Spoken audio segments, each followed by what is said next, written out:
जय श्री कृष्ण विद्यार्थी मित्रों, नमस्कार। नरनाला स्कूल में आपનું हार्दिक स्वागत है।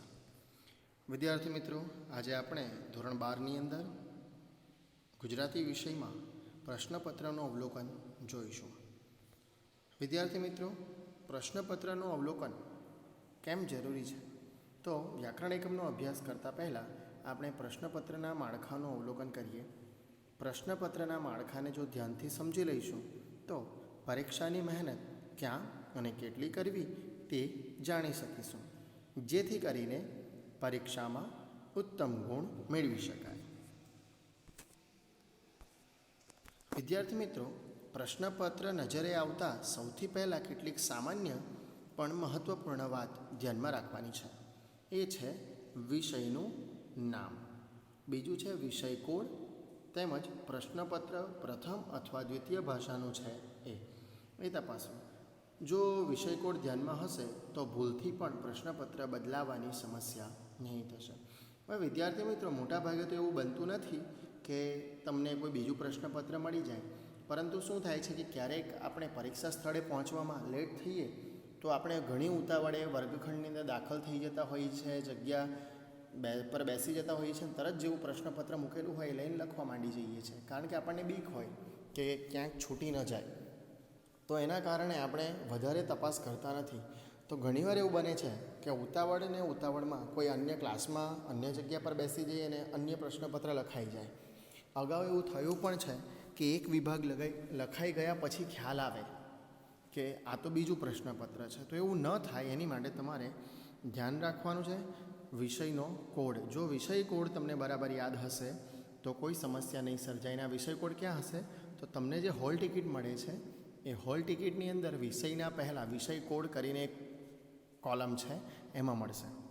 હવે જોઈએ વિષય ગુજરાતી પ્રથમ ભાષા કોડ 001 અને ન્યૂ કોર્સ એટલા માટે જોવાનો છે કે અત્યાર સુધી જૂના અભ્યાસક્રમ પ્રમાણે પણ વિદ્યાર્થીઓ પરીક્ષા આપતા હતા, જેઓ રિપીટર હોય તે, એટલે બે રીતે લખાતું હતું। હવે ન્યૂ કોર્સ સજ્જ થઈ ગયો છે। વિદ્યાર્થીઓ, પહેલાં આપણે આ પ્રશ્નપત્રનું સામાન્ય માળખું જોઈએ તો પ્રશ્નપત્ર કુલ 100 ગુણનું છે, કુલ 76 પ્રશ્નો છે અને દરેક પ્રશ્નો ફરજિયાત વિકલ્પો આંતરિક છે। આ પ્રશ્નપત્રમાં કુલ 5 વિભાગ છે, આ દરેક વિભાગ 20 ગુણનો છે। વિભાગ એ જે પદ્ય આધારિત વિભાગ છે એના 20 ગુણ, વિભાગ બી ગદ્ય આધારિત વિભાગ એના 20 ગુણ, વિભાગ સી એ વ્યાકરણ આધારિત વિભાગ છે એના 20 ગુણ, વિભાગ ડી અર્થગ્રહણ વિભાગ એના પણ 20 ગુણ, વિભાગ ઈ એ લેખન સજ્જતા વિભાગ છે એના પણ 20 ગુણ। આમ 5 વિભાગ મળીને કુલે 100 માર્ક્સનું આપણું પ્રશ્નપત્ર છે। હવે જોઈએ વિભાગવાર કઈ રીતે છે। તો વિભાગ એ પદ્ય આધારિત કૃતિઓનો છે, જેમાં તમને હેતુલક્ષી પ્રશ્ન, અતિ ટૂંક જવાબી પ્રશ્ન અને લાંબા પ્રશ્નો પૂછાશે। અને એ જ રીતે ગદ્ય આધારિત કૃતિઓ વિભાગ બીમાં પણ એવું છે કે હેતુલક્ષી, અતિ ટૂંક જવાબીને લાંબા પ્રશ્નો પૂછાશે, એ પણ 20 ગુણભારનો છે। હવે જોઈએ વિભાગ સી, જે સૌથી સરળ અને માર્ક્સ મેળવવા માટેનો ખૂબ જ મહત્ત્વનો વિભાગ છે। તો પહેલાં છે સમાનાર્થી શબ્દો, બરાબર, જેના 2 ગુણ છે। વિરોધાર્થી શબ્દો, શબ્દ સમૂહ માટે એક શબ્દ 2 ગુણ, તળપદા શબ્દોના શિષ્ટરૂપો 1 ગુણ, જોડણી શબ્દો એના 1 ગુણ, વિશેષણ, આ છઠ્ઠો જે પ્રશ્ન છે એની અંદર આ બધું જ સમાહિત થઈ જશે। વિશેષણ, નિપાત, કૃદંત, રૂઢિપ્રયોગનો અર્થ અને વાક્ય પ્રયોગ, લેખન રૂઢિ પ્રમાણે સુધારણા, ભાષા શુદ્ધિના વાક્યો, પદક્રમ, પદ સંવાદ અને પ્રત્યય, અને છેલ્લે છે સાદું વાક્ય, એ 2 માર્ક્સનો, અને સંકુલ અને સંયુક્ત વાક્ય એ 2 ગુણનું। આ સાદું વાક્યમાં શું છે? તો તમને 2 સાદા વાક્ય આપેલા હોય એનું તમારે સંયુક્ત કે સંકુલમાં રૂપાંતર કરવાનું, અને સંકુલ અને સંયુક્ત આપેલા હોય તેની તમારે સાદા વાક્યમાં રૂપાંતર કરવાનું। એ આપણે પછી અગાઉના વિડીયો જ્યારે વ્યાકરણના ભણીશું ત્યારે વધારે ડિટેલમાં જોઈશું। ત્યાર પછી છે વિભાગ ડી, જે છે અર્થગ્રહણ વિભાગ, જેમાં પદ્યાર્થ ગ્રહણ એટલે કે તમારા પાઠ્યપુસ્તકથી બહારનું કોઈ પદ્ય પૂછાય, એનામાંથી 5 પ્રશ્નો પૂછાય, એના જવાબ તમારે લખવાના છે। ગદ્યાર્થ ગ્રહણ, તો એમાં પણ 5 પ્રશ્નો પૂછાશે, પેરેગ્રાફ બહારથી હશે। સંક્ષેપીકરણ 1/3 લખવાનો છે, અને વિચાર વિકાસનો ક્રમ, જે તમારા પાઠ્યપુસ્તકમાં ગદ્યમાંથી ક્યાંકથી પેરેગ્રાફ લેવામાં આવ્યો હશે। વિચાર વિકાસનો ક્રમ એટલે જો આપણે સરળ ભાષામાં વાત કરીએ તો ઘટનાક્રમ, જેમ આપણે બાળપણથી જોતા આવ્યા ધોરણ 3-4થી કે ઘટનાક્રમમાં ગોઠવો, જે પહેલે થયું હોય એ પહેલે, તો તેવી જ રીતના અહીંયા પણ છે. અને પછી છે વિભાગ ઈ, જે 20 ગુણનો છે. એમાં અરજી લેખનના 5 ગુણ, ભાવાત્મક કે વાદાત્મક ગદ્ય જે છે એના 5 ગુણ અને નિબંધ લેખનના 10 ગુણ. હવે આપણે પ્રશ્નપત્રનું જે મોડ્યુલ બોર્ડ દ્વારા રચિત છે એની અંદરથી સમજવાનો પ્રયત્ન કરીએ. તો પહેલાં અહીં એવી વિભાગની અંદર પદ્યકૃતિઓ છે જેમાં એમાં પહેલું જોઈએ તો માંગ્યા પ્રમાણે ઉત્તર આપવાના રહેશે. દરેક પ્રશ્નોનો 1 ગુણ રહેશે. હવે આજે પહેલાં 4 હેતુલક્ષીની વાત કરીએ છીએ. આમાં કયા આધારિત સવાલ પૂછાય? તો કાવ્યકૃતિના કવિ, તેનું પ્રદાન, કાવ્ય સ્વરૂપ, પુસ્તક સંદર્ભ, સર્જક વિશેષતા અને મેળવેલ પ્રતિષ્ઠિત એવોર્ડને ધ્યાનમાં રાખીને પ્રશ્ન પૂછાય કે ભાઈ તમે અહીંયા દાખલા તરીકે વાત કરો તો નરસિંહ મહેતા, તો નરસિંહ મહેતાનું યોગદાન કયા ગુજરાતી સાહિત્યમાં રહ્યું? તો પદમાં. બરાબર છે. આખ્યાન જગતના પિતા તરીકે કોને ઓળખવામાં આવે છે? તો અખો. આ રીતે તમે જુદા જુદા જે નામ છે, કવિઓની સિદ્ધિઓ છે, તેના આધારે પ્રશ્નો પૂછાય.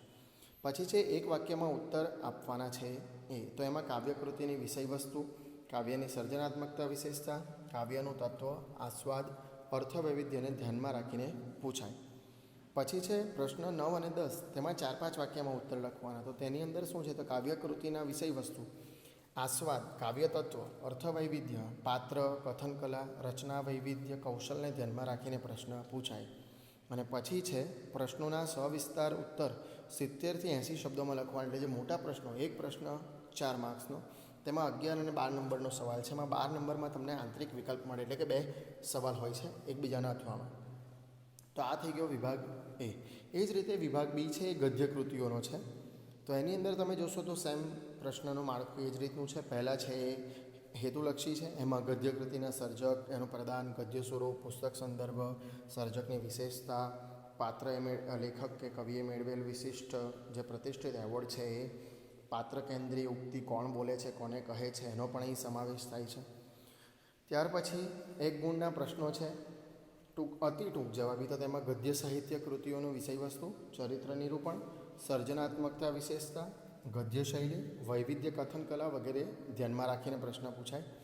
એના પછી જે ટૂંક જવાબી પ્રશ્નો, તો એની અંદર 4-5 વાક્યમાં જે જવાબ આપવાના છે તેની અંદર તમે જુઓ તો ગદ્ય કૃતિની જે વિષયવસ્તુ છે, ચરિત્ર નિરૂપણ છે, સર્જનાત્મક વિશેષતા છે, ગદ્ય શૈલી, કથન કલા વગેરેને ધ્યાનમાં રાખીને પ્રશ્નો પૂછાય.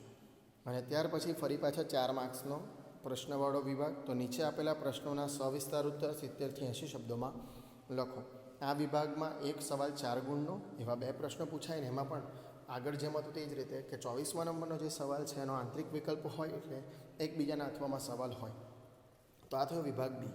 હવે આપણે વિભાગ સીને જોઈએ. તો વિદ્યાર્થી મિત્રો, અહીં પહેલું છે સમાન અર્થરૂપે સામસામે જોડીને લખવાના રહેશે. હવે જે સમાનાર્થી શબ્દો છે એમાં શું હશે કે તો કોષ્ટક 3 ભાગમાં વહેંચાયેલું હશે. એમાં પહેલી કોલમની અંદર જે શબ્દ હશે તેના 2 સમાનાર્થી શબ્દો બાજુના 2 કોલમની અંદર હશે, એ તમારે શોધવાના છે અને એક સીધી લાઈનમાં જોડીને લખવાના છે. હવે અહીં શું હશે? તો પાઠ્યપુસ્તકની પદ્ય ગદ્ય કૃતિઓમાંથી પુલ્લિંગ, સ્ત્રીલિંગ, નપુંસકલિંગ, તત્સમ, તદ્ભાવ જેવા વિવિધ પ્રકારના અનેકાર્થી શબ્દો પસંદ કરી મૂકવાના રહેશે. આમાં મોટાભાગે ક્યાંથી મળે શબ્દો? તો જે પાછળ શબ્દાર્થ હોય ને એની અંદરથી મહદ અંશે આપણને સમાનાર્થી શબ્દો મળી જતા હોય છે. એના પછી છે નીચે આપેલ વાક્યમાં રેખાંકિત શબ્દના સ્થાને તેના વિરુદ્ધાર્થી શબ્દ લખી વાક્યનો અર્થ બદલાય નહીં તે રીતે ફરીથી વાક્ય લખવાનું રહેશે. હવે આમાં 4 લખવાના છે. ઉપર સમાનાર્થી જોઈએ એમાં પણ કોઈ પણ 4, તમને આપેલા 5 હોય એમાંથી 4 લખવાના. અને અહીં પણ આપેલા 5 હોય, આપણે કેટલા લખવાના છે? 4. પણ મારું માનવું છે ત્યાં સુધી આપણે શું કરવું જોઈએ કે 5 લખી જ દેવાના, એટલે ઓપ્શનલ આપણી પાસે કોઈ રહે. તો આ સમાનાર્થીમાં ખ્યાલ શું રાખવાનો છે કે તમારે સમાનાર્થી શબ્દ બદલવાનો તો છે જ, રેખાંકિત છે એનો વિરુદ્ધાર્થી લખવાનો છે. જે લાઈન કરેલી છે એનો વિરુદ્ધાર્થી શબ્દ લખવાનો જ છે 30થી 34ની અંદર. પણ વાક્યનો અર્થ નહીં બદલાઈ જાય ને તેનો પણ ખ્યાલ રાખવાનો છે. હવે એ આપણે જ્યારે વિશેષથી આ ભણીએ છીએ વિરુદ્ધાર્થી ત્યારે જોઈશું. તો પાઠ્યપુસ્તકની પદ્ય ગદ્ય કૃતિઓમાંથી પુલ્લિંગ, સ્ત્રીલિંગ, નપુંસકલિંગ, તત્સમ, તદ્ભવ જે તેમજ પૂર્વ પ્રત્યય દ્વારા થતા વિરોધી શબ્દો અને તેના અર્થ સંદર્ભો મળી રહે તે રીતે શોધી પાઠ્યપુસ્તકના જ વાક્યોનો પ્રયોગ કરી પ્રશ્નો પૂછાય છે. એટલે આ કોઈ બહારથી વાક્ય આવતા નથી, તમારા પાઠ્યપુસ્તકમાં જે છે તેના આધારે જ પૂછાય છે. હવે ત્યાર પછી છે નીચે આપેલા શબ્દ સમૂહ માટે એક શબ્દ લખવાનો રહેશે. અહીંયા પણ જો તમને જોશો તો 35 થી 39 5 પૂછેલા છે, તમારે કેટલા લખવાના છે? 4. હવે આ શબ્દ સમૂહ માટે એક શબ્દ તો પાઠ્યપુસ્તકની પદ્ય ગદ્ય કૃતિઓમાંથી વિષય વસ્તુના અર્થ સંદર્ભો, તેનું નાવીન્ય સંવેદના પ્રગટ કરતા વિવિધ પ્રકારના શબ્દો શોધી મૂકવાના રહેશે. હવે અહીંયા પણ જો તમે જોશો ને વિદ્યાર્થી મિત્રો, તમે પુસ્તકમાં જો અવલોકન કરશો તો પાછળ જે શબ્દ સમજૂતી આવે ને, મોટા ભાગે એની અંદર જ આ પણ મળી જતા હોય શબ્દ સમૂહ માટે એક શબ્દ. બરાબર છે. જેમ કે તમે આપણે કાવ્ય જોઈએ શ્યામ રંગ સમીપેવાળું, તો એની અંદર તમે જોશો ને તો ત્યાં લખેલું હોય કે પીતાંબર તો પીળા રંગનું ધોતિયું, બરાબર છે, અથવા વસ્ત્ર.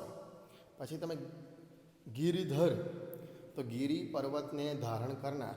તો આ રીતે તમે જોશો ને તો ત્યાંથી જ આપણને શબ્દ સમૂહ પણ મળી જાય. ત્યાર પછી જોઈએ નીચે આપેલા તળબદા શબ્દોના શિષ્ટ માન્ય ભાષાના અર્થો વિચારીને લખવાના રહેશે. એ પણ આપણા પદ્ય ગદ્ય કૃતિઓમાંથી લોકબોલી અને વ્યવહારના વપરાતા જનપદી, તળજીવનના ગામઠી અને પ્રાદેશિક શબ્દો વપરાયેલા હોય તેની જગ્યાએ આપણે પ્રોપર શું કહેવાય, બરાબર. જેમ કે કોઈક પાઠ છે ને એમાં અમદાવાદ તરફનું વર્ણન છે તો ચ્યો એવું લખેલું હોય તો એનો અર્થ થાય ક્યાં. પોણી તો પાણી, હેઠે તો નીચે, આ પ્રકારના શબ્દો હોય. ત્યાર પછી છે નીચે આપેલ શબ્દોની જોડણી સુધારી સાચી જોડણી લખવાની રહેશે. અહીંયા આપણને એવું લાગે કે જોડણી જ લખવી છે ને બહુ સહેલું છે, પણ ત્યાં પણ ઘણીવાર આપણે ધ્યાન રાખવું પડે છે જોડણીની અંદર પણ, તો તે પણ આપણે શીખીશું. ત્યાર પછી જોઈએ તો 44 થી 50. હવે અહીં કુલ 7 પ્રશ્નો છે, એમાંથી આપણે 6 લખવાના છે. તો એમાં સૂચના આપેલી હશે એના આધારે જુદું જુદું લખવાનું છે. તો પહેલી જે સૂચના છે નિપાત સુધી લખવાની છે. હવે આમાં તમારે છે ને પેપર વખતે કન્ફ્યુઝ થવાની જરૂર નથી. ઘણીવાર શું કરે છે લોકો, તો કૃદંત અહીંયા 48 નંબરમાં આપેલું છે, તો પ્રશ્નપત્રની અંદર એવું પણ બને કે 44 નંબરમાં કૃદંત પૂછે અને નિપાત છે એ 48મા નંબર પર આવી જાય. પણ એનાથી કોઈ ફરક પડતો નથી, કારણ કે આની બહારનું કશું પૂછાતું નથી. આ જ પ્રશ્નો પૂછાશે. તો પહેલું છે નિપાત શોધીને લખવાનો છે. પછી જે ખાલી જગ્યામાં પાઠ્યપુસ્તક આધારિત નિપાત લખવાનો છે. પછી વિશેષણ શોધવાનું છે, તો તેવી જ રીતે વિશેષણ પાઠ્યપુસ્તક આધારિત એક વાક્ય પૂછેલું હશે ને ખાલી જગ્યા હશે, એમાં વિશેષણ લખવાનું છે. સેમ એ જ રીતે વાક્યમાંથી કૃદંત શોધવાનું છે. તો બીજું એક પૂછ્યું હશે એમાં ખાલી જગ્યા આપી હશે કૃદંત માટે, તે પણ પાઠ્યપુસ્તક આધારિત પ્રશ્ન હશે, એ કૃદંત લખવાનો છે. બીજો એક પ્રશ્ન પૂછાય છે કે કૃદંતનો પ્રકાર તમારે લખવાનો છે. તો આ રીતે તમને કુલ 7 પ્રશ્નો પૂછેલા હોય, એમાંથી 6 લખવાના છે. જુઓ, વિશેષણને આપણે બહુ સારી રીતે ભણ્યા છીએ, પહેલેથી જ જોતા આવ્યા છીએ.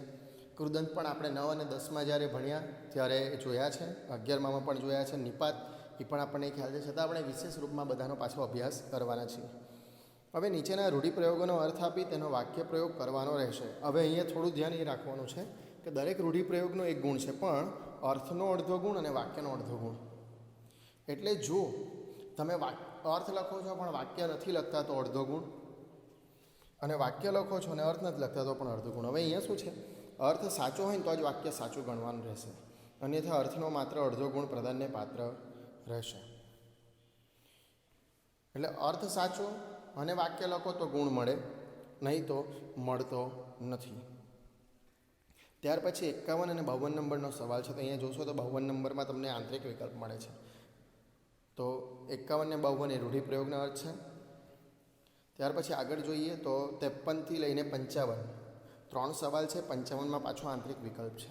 હવે લેખન રૂઢિની દ્રષ્ટિએ સુધારીને લખવાનું રહેશે. લેખન રૂઢિ એટલે લખવા માટેની એક ચોક્કસ પ્રણાલી હોય કે છે, તો એ વાક્યના અંતમાં જ વપરાય, એ પહેલે ના આવે.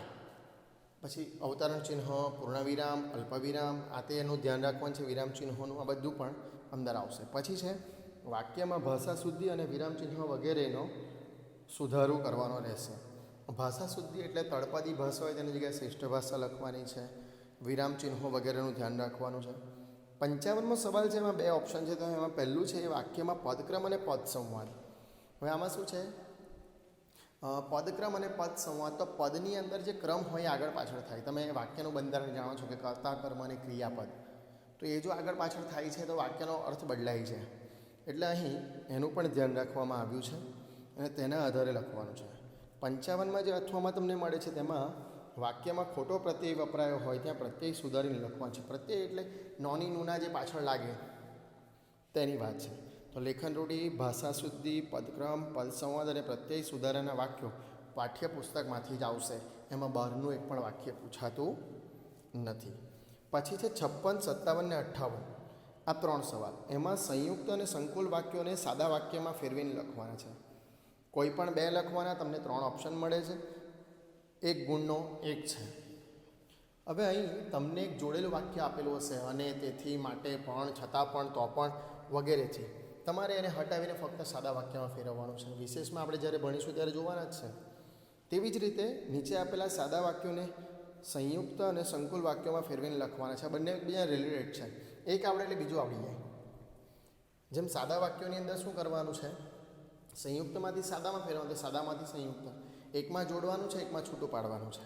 એ આપણે જ્યારે વિશેષમાં ભણીશું ત્યારે જોઈ લઈશું. હવે આગળ વિભાગ ડી.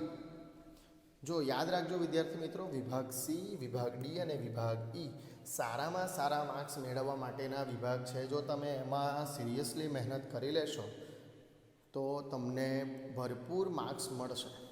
કારણ કે 20 માર્ક્સનો વ્યાકરણ વિભાગ છે, જ્યાં બેઠા તમારે માર્ક્સ લેવાના છે.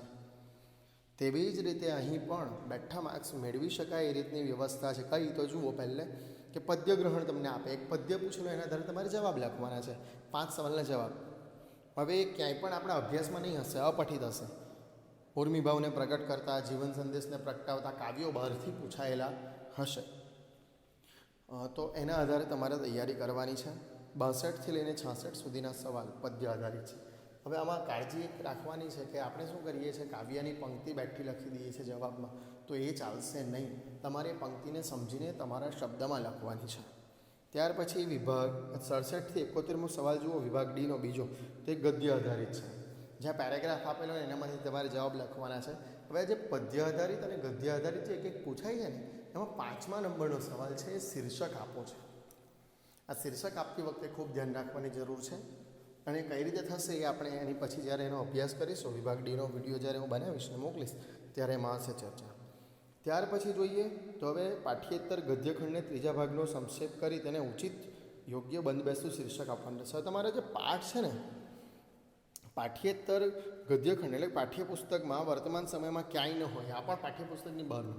હવે કોને રિલેટેડ હશે, તો સાહિત્ય ચિંતન, ધર્મ, શિક્ષણ, સંસ્કૃતિ અને પ્રેરણાત્મક બાબતો ઉપર આધારિત કોઈ એક પેરેગ્રાફ હશે, અને એનામાંથી તમને ગદ્યખંડ પૂછાય, અને એને તમારે 1/3માં વેચવાનો છે.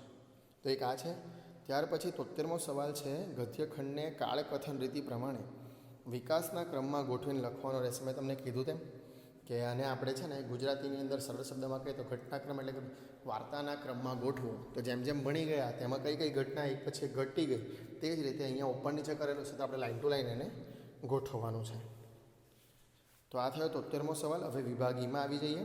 74મો સવાલ છે, આપેલ પ્રશ્નમાં દર્શાવેલ વિષય પ્રમાણે 100 શબ્દોમાં માંગ્યા મુજબ અરજી લખવાની છે. હવે ક્યાં મોકલવાની છે અરજી, શું છે, બધું તમને માહિતી આપેલી જ હોય.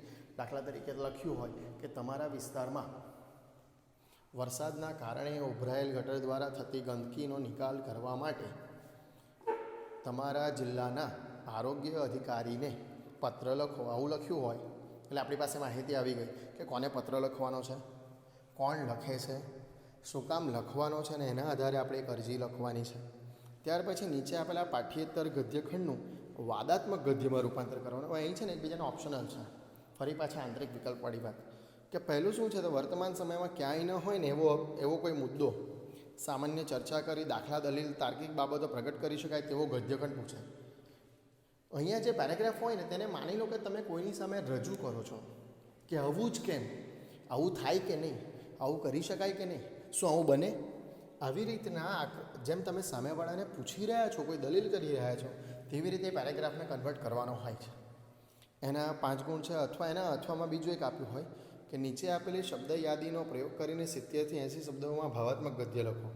હવે અહીંયા તમને શું મુદ્દા આપી દીધેલા હોય ને એના આધારે તમારે એક ઇમોશનલ પેરેગ્રાફ, બરાબર છે, અંદરથી કોઈક ભાવ પ્રગટ થતો હોય, જેમ કે પ્રાર્થના માટે આપ્યું હોય, યોગા માટે આપ્યું હોય, બેટી બચાવો બેટી પઢાઓ માટે આપ્યું હોય, તો આવી રીતના કોઈક પેરેગ્રાફ માટેના મુદ્દા આપ્યા હોય ને તમારે પેરેગ્રાફ સ્વરૂપમાં ફેરવવાના છે. તો આ થયો 75મો સવાલ. અને હવે 76મો અને છેલ્લો સવાલ જે છે કોઈ એક વિષય પર આશરે 250 શબ્દોમાં મૌલિક નિબંધ લખવાનો છે. 3 નિબંધ એકબીજાના ઓપ્શનલમાં તમને મળે છે. હવે આ નિબંધ પાઠ્યપુસ્તકને આનુષંગિક વર્તમાન પ્રવાહો, સમસ્યાઓ, કલ્પના આધારિત, પ્રકૃતિ, ચિંતન વગેરે જેવા કોઈપણ વિષયના પૂછી શકાય.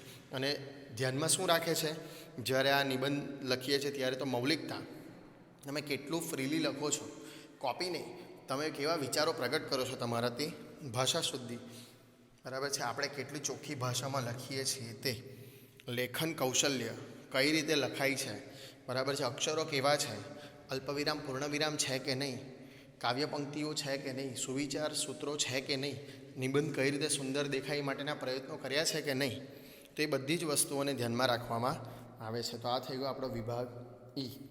તો વિદ્યાર્થી મિત્રો, બીજી એટલે કે અહીંયા ધ્યાનમાં રાખવાની બાબત છે કે આ જ પરિરૂપ બોર્ડનું છે અને એ જ રીતે તમને પૂછાય છે, બરાબર છે. શાળામાં પણ પરીક્ષાઓ લેવાતી હોય અને એ પ્રશ્નપત્ર ચોક્કસપણે ઉપરથી તૈયાર થઈને આવે છે. આ પ્રથમ પરીક્ષા માટેનો અભ્યાસક્રમ, બરાબર છે, જે ચાલ્યું હોય તે જ રહે, જે આપણે સ્કૂલમાં લઈએ છીએ તેને. પ્રિલિમિનરી પરીક્ષા પૂર્ણ અભ્યાસક્રમમાંથી લેવાની રહી છે. છેલ્લે અમે તમારા રાઉન્ડ લઈએ છીએ તે. તો વિદ્યાર્થી મિત્રો, આ આખું આપણું પ્રશ્નપત્રનું માળખું છે, જેના આધારે તમારે ચાલવાનું છે, તૈયારીઓ કરવાની છે. આ એટલા માટે આજે આપણે જોયું છે જેથી કરીને હવે તમે તૈયારીઓ કઈ રીતે કરશો. તમને કહ્યું તેમ વ્યાકરણ વિભાગ 20 માર્ક્સ, વિભાગ ડી 20 માર્ક્સ અને વિભાગ ઈ 20 માર્ક્સના છે. જો તમે ચોક્કસપણે આની પાછળ મહેનત કરી લો ને તો ખૂબ સરસ માર્ક્સ આરામથી લઈ શકાય એમ છે. તો આના પછીના વિડીયોમાં જ્યારે મળીશું ત્યારે હવે આપણે વિષયવાર એક વ્યાકરણના એકમોનો અભ્યાસ શરૂ કરીશું. આભાર. તે સિવાય જો તમને કોઈ સમસ્યા હોય તો આપ મેસેજ દ્વારા, કોલ દ્વારા અમારો સંપર્ક કરી શકશો. તમને આ વિડીયો તમને મળ્યો, તમે પણ જોજો, તમારા ફ્રેન્ડ સાથેને પણ તમે શેર કરજો, બરાબર. વિડીયો ગમે તો લાઈક કરજો, બરાબર છે. આ ચેનલને આપણી સબસ્ક્રાઈબ પણ કરી દેજો જેથી કરીને બધા વિડીયો તમને તરત મળી જાય, બરાબર. આભાર. જય શ્રી કૃષ્ણ.